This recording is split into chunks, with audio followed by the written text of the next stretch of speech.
कक्षा 8वीं का जो मैथ का जो पेपर होगा वार्षिक परीक्षा में पूछे जाते हैं जो प्रश्न गणित के पेपर में वो किस प्रकार पूछे जाते हैं इनके बारे में हम आपको बताएंगे आज। ठीक है, आपको वीडियो अच्छा लगेगा तो पूरा देखिएगा और वीडियो को लाइक जरूर करिएगा, वीडियो को बिना भगाए पूरा देखिएगा।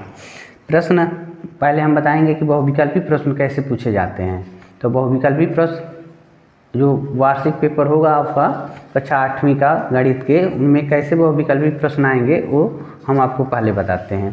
तो जो हम प्रश्न बताएंगे इसमें से 2-3 प्रश्न 4 प्रश्न तक आपको एग्जाम में ज़रूर मिल जाएंगे अगर कक्षा 8वीं में आप पढ़ते होंगे तो। ठीक है, अगर आपको ये वीडियो अच्छा लगेगा तो लाइक ज़रूर करिएगा और चैनल को सब्सक्राइब नहीं किए हैं तो सब्सक्राइब कर लीजिएगा। इस प्रकार के अगर वीडियो को हम डालते हैं तो आपको आपके पास चला जाएगा।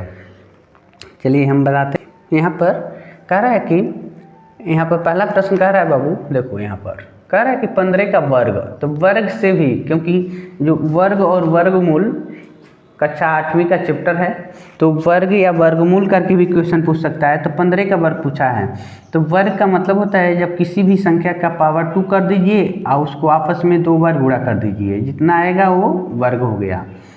तो इस प्रकार 15 का पूछ रहा है तो 15 का हम वर्ग कर देंगे और 15 में 15 से गुणा कर देंगे, तो 15 में 15 से गुणा होगा तो हो जाएगा 225। तो यहाँ पर विकल्प नंबर आपका सी हो जाएगा। इस तरीक़ा से एक नंबर आपको मिल जाएंगे। उसके बाद कह रहा है कि विषम संख्या का वर्ग, विषम संख्या का वर्ग एक संख्या होता है।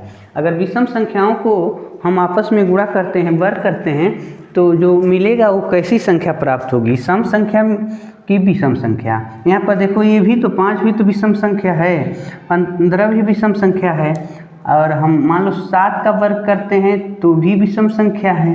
अगर हम 11 का वर्ग करते हैं तो ये भी विषम संख्या है। अगर हम मान लो 13 का वर्ग कर दें तो ये भी विषम संख्या। तो 7 का वर्ग करते हैं तो 7 7 49 होता है 7 का वर्ग, 11 का वर्ग 121 और 13 का वर्ग 169। तो यहाँ पर देख रहे हो कि जब विषम संख्या का जब हम वर्ग कर रहे हैं, विषम संख्या का वर्ग कर रहे हैं तो हमको एक विषम संख्या मिल रहा है, क्योंकि 5 का वर्ग किए 25, ये भी विषम संख्या है। यहाँ 15 का वर्ग किए हैं तो 225 आया है, तो ये विषम संख्या है। यहाँ पर 49, ये भी विषम संख्या है, ये भी विषम संख्या है, ये भी विषम संख्या। इसका ही मतलब है जब हम विषम संख्याओं का वर्ग करते हैं तो हमको विषम संख्या ही प्राप्त होती है। तो इसलिए यहाँ पर विषम संख्या ही आप टिक कर देंगे, यानी विषम संख्या का वर्ग करने पर जो संख्या प्राप्त होती है वो एक विषम संख्या होती है। ये दोनों गलत हो जाएगा। ठीक है, उसके बाद देखो प्रश्न नंबर 3 में कह रहा है, प्रश्न नंबर 3, तो हम आपको बताएंगे प्रश्न नंबर 3 में क्या है। देखिए आप प्रश्न में दिया है 81 के पावर 5, 81 का पावर 5 और उसके बाद दिया 1/20, 1/20 का मान बताइए। तो 1 2 3 वो विकल्प दिए गए हैं, इसमें से कौन है। तो सबसे पहले हम इसको सॉल्व करते हैं। देखो क्या करोगे, 81, अब देखो घात का जब घात होता है, जैसे फार्मूला पढ़े होंगे, ए के पावर m के ब्रैकेट में करके पावर n, तो होता है ए के पावर को पावर में गुणा कर देते हैं। तो उसी प्रकार इनके पावर को गुणा कर देंगे, 5 गुणे 1/20 कर देंगे। ठीक है, तो 5 से 20, 5 को 4 बार में कट गया, तो हो गया 81 के पावर 1/4, 81 के पावर 1/4। तो आपको अब क्या करना है, 4 1/4 का मतलब आप ऐसे बना लीजिए, लेकिन इसके अंदर देखो यहाँ कोना पर 4 लिख दो। इसका ये तात्पर्य होता है कि काड़ी के अंदर 4 को एक जैसा नंबर दिखेगा तब उसमें से हम एक नंबर बाहर निकालेंगे। तो 81 को जब हम फैक्टराइज करेंगे तो 3 से कटेगा 27 बार में, ना 3 से काटोगे 9 बार में, 3 से काटोगे 3 बार में, 3 से 1 हो गया। तो 1 2 3 4 नंबर, यानी 1 2 3 4 बार 3 आ गया। तो यहाँ पर एक कहवे कर रहा है कि 4 को एक जैसा दिखेगा तो उसमें से हम एक नंबर बाहर कर देंगे। तो इसका मतलब एक बाहर हो गया, यानी 81 के पावर 5 और उसके बाद 1/20 था इसका मान, यानी हम सलूशन किए तो हमको 3 मिल रहा है। इस तरीक़ा से यहाँ से विकल्प नंबर बी हमारा ये सही हो जाएगा। ठीक है, अगर ये आपको वीडियो अच्छा लग रहा होगा तो लाइक ज़रूर कर दीजिएगा, और चैनल को हमारे सब्सक्राइब नहीं किए हैं तो सब्सक्राइब कर लीजिए बाबू। अगर इस प्रकार का वीडियो हम डालते हैं तो आपके पास ज़रूर चला जाएगा और आप देख सकें। ठीक है, अगला प्रश्न देखेंगे, प्रश्न नंबर 4। प्रश्न नंबर 4 में कह रहा है लाभ अथवा हानि की गणना किस मूल्य पर की जाती है। मान लो अंक एक कह रहा है कि कैसे हमको पता चलता है कि हमको लाभ हो रहा है कि हमको हानि हो रहा है, यानी कोई सामान खरीदने पर हमको लाभ होगा कि हानि होगा, हम कैसे जानते हैं। तो मान लो एक किताब है, ठीक है, किताब का अंकित मूल्य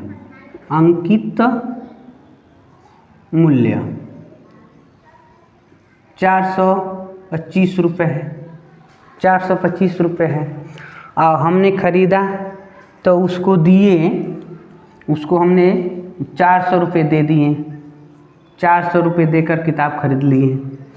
ठीक है, तो अब हमको फ़ायदा हुआ कि घाटा हुआ, हमको कैसे पता चलेगा? किस मूल्य पर?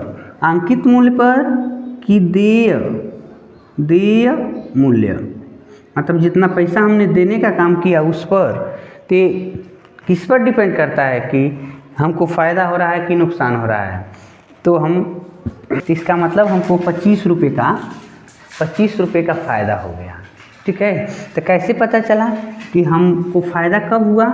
जब हमने जो रकम देने का काम किया उसको देने के बाद हमको पता चला कि हमको फ़ायदा हुआ कि नुकसान हुआ। तो जब आपसे कोई पूछे कि आपको फ़ायदा हो रहा है कि नुकसान हो रहा है, आपको कैसे पता चलता है? तो आप बताएंगे कि जो रकम हम उस वस्तु को खरीदने के लिए खर्च करते हैं तो उस रकम यानी देय मूल्य पर हमको पता चलता है कि हमको नुकसान हुआ कि फ़ायदा हुआ। हमने ज़्यादा पैसा नहीं ना खर्च कर दिया, तब हमको पता चल जाएगा कि लाभ या हानि हो रही है कि नहीं हो रही है। इसलिए विकल्प नंबर यहाँ पर सी सही हो जाएगा। देय मूल्य पर पता चलता है कि लाभ हो रही है कि हानि हो रही है। तो ये आपका सलूशन हो जाएगा। अब आपका अगला प्रश्न आता है, चतुर्भुज के अंतः कोणों का योग होता है। चतुर्भुज, मान लो हम एक चतुर्भुज बना लेते हैं तो इसके अंतः कोणों का योग कितना होता है ये हमको ज्ञात करना है। ठीक है, तो ये आपको पर में आप याद किए होंगे कि चतुर्भुज में 4 कोने होते हैं और चारों कोनों को जोड़ने पर कुल 360 अंश का ही कोण बनता है। चतुर्भुज के चारों कोनों का योग 360 होता है। किसी भी प्रकार का चतुर्भुज बन जाए, ये बात आप याद रखेंगे, कोई भी चतुर्भुज बन जाए, आयत बने या समचतुर्भुज बने, समलंब चतुर्भुज बने, पतंग चतुर्भुज बने, यानी किसी भी प्रकार का चतुर्भुज बनता है तो उन तीनों कोणों का योग, चारों कोणों का योग उनके 360 होगा। तो आप यहाँ पर विकल्प नंबर आप सी कहेंगे सही है।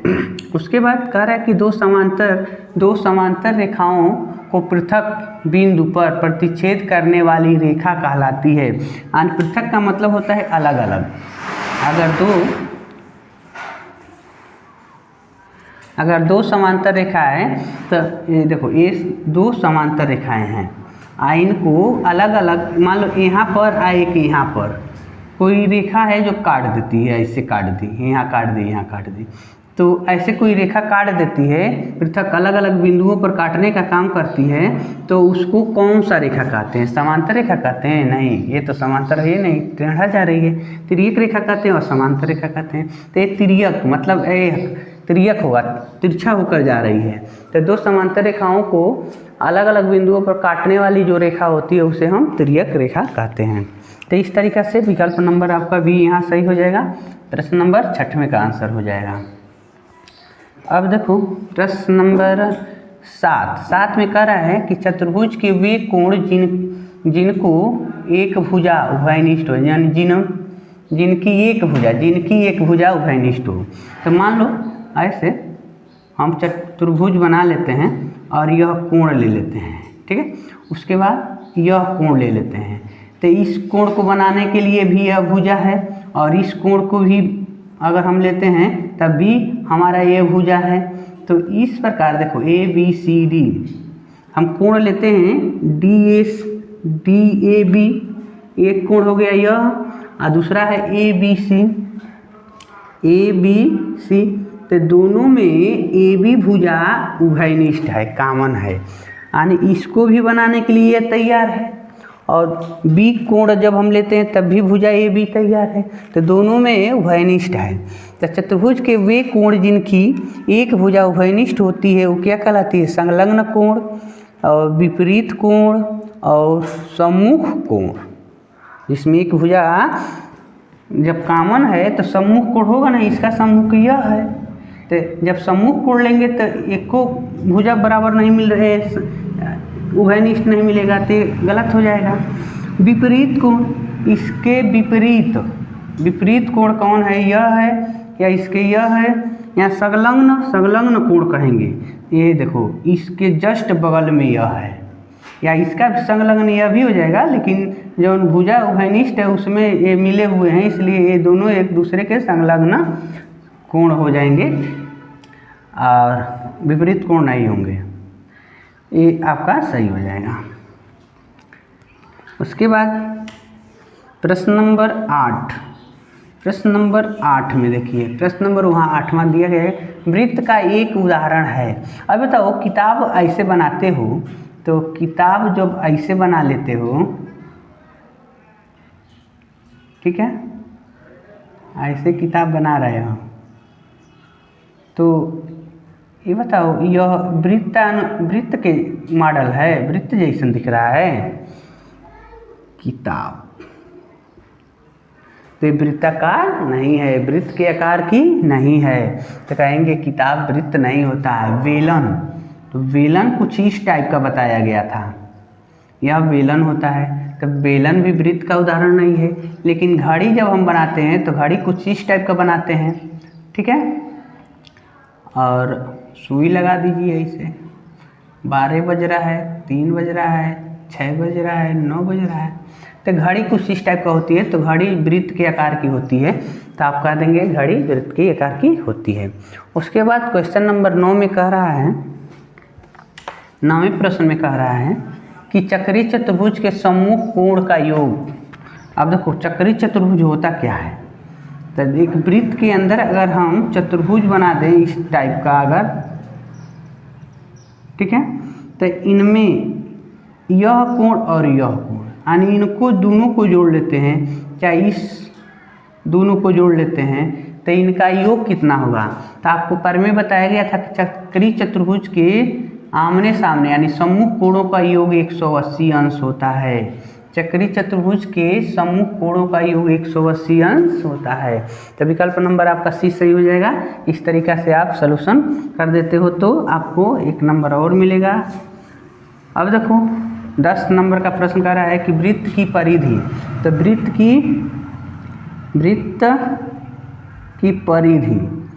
की परिधि कितना होता है? तो आपको बताए थे कि यह वृत्त है, तो यहाँ से आप चलना शुरू करते हो, चलते चलते पुनः यहाँ पर आ गए, तो एक चक्कर पूरा करने में जितना दूरी तय किया गया वो उसकी परिधि कहलाती है। आज जिसका फार्मूला होता है 2πr, वृत्त की परिधि का फार्मूला होता है 2πr। विकल्प नंबर ये आपका सही हो जाएगा।